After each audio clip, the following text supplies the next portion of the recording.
eu cheguei com a minha Kombi velha, né? Tinha acontecido um pouco antes um problema que eu cheguei com a minha Kombi e o porteiro abriu a garagem e eu estacionei lá dentro. E eu fui visitar meus pais.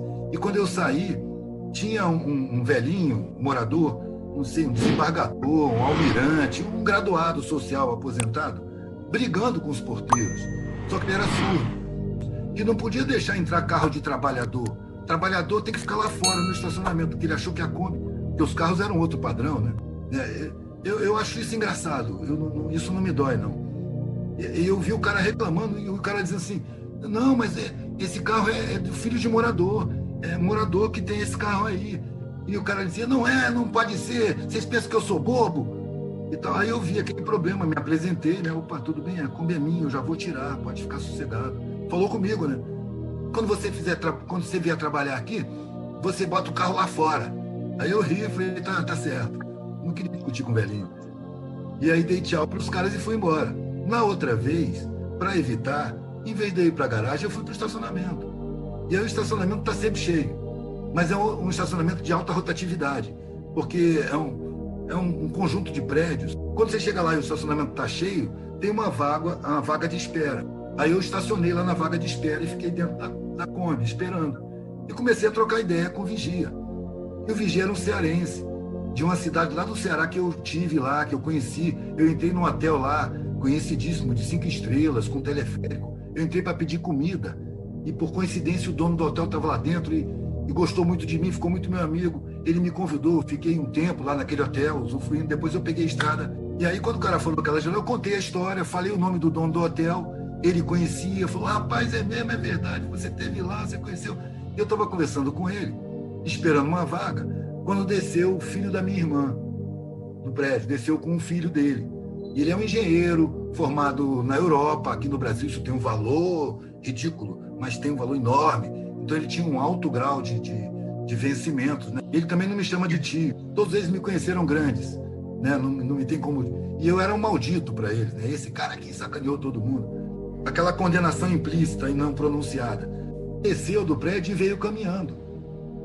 E eu olhando para ele e achando irônico que eu estava reconhecendo no caminhar dele, na postura corporal, sabe, aquela segurança superior de um protegido social. Ele veio andando na minha direção, né? Eu não gosto muito de perceber essas coisas porque, afinal de contas, ele é meu parente. E ele vinha caminhando daquela maneira. E eu imaginando, se esse cara estivesse num carro que quebrasse na porta de uma favela, ele teria uma outra posição corporal, com certeza absoluta. E ele veio vindo na minha direção e chegou junto da janela. Olhou para mim e falou, Eduardo, tudo bem? Esticou a mão, apertou minha mão, nem olhou para o vigia. O uniformizado estava do meu lado. O cara estava sentado numa cadeira, numa vigia, assim, a 1 metro de altura, para tomar conta do estacionamento. Cumprimentou, Eduardo, tá fazendo o quê aqui? Eu falei, tô esperando, mano, vai sair um carro desse aí, eu estaciono. Mas por que você não põe lá dentro?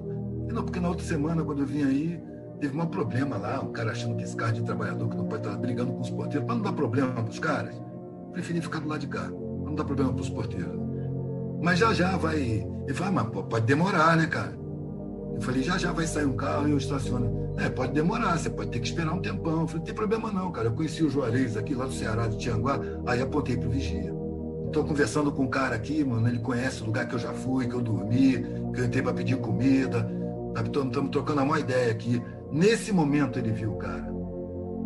Porque para ele, na formação, na criação dele, aquele cara é invisível. Ele está ali naturalmente. Ele faz parte do cenário.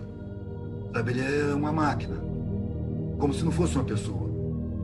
Mas nesse momento eu apontei para o cara e falei que o cara tinha história, que eu estava trocando histórias com ele. E aí, nesse momento, ele olhou para o cara, mas só olhou. Olhou para o cara e falou, como vai, tudo bem?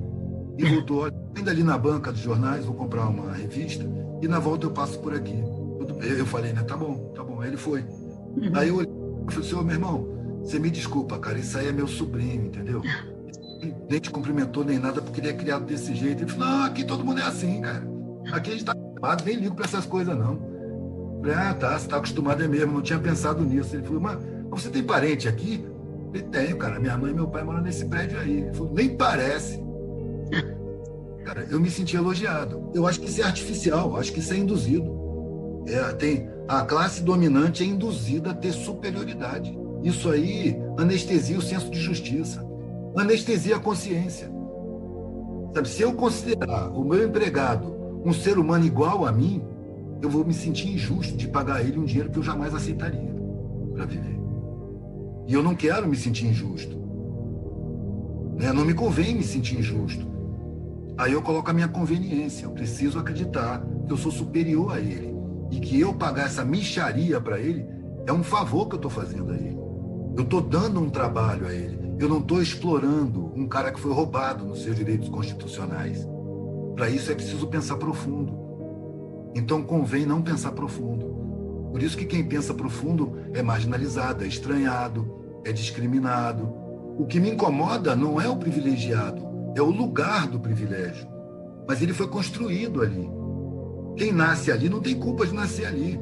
Assim como quem nasce na pobreza não tem culpa de nascer ali. Cada um é formado de acordo com o seu lugar social de nascimento, de preferência. Entendeu? Então, o cara que nasce no meio dos privilégios, ele acostuma ver os pobres como inferiores e os mais ricos do que ele como superiores. É uma indução social.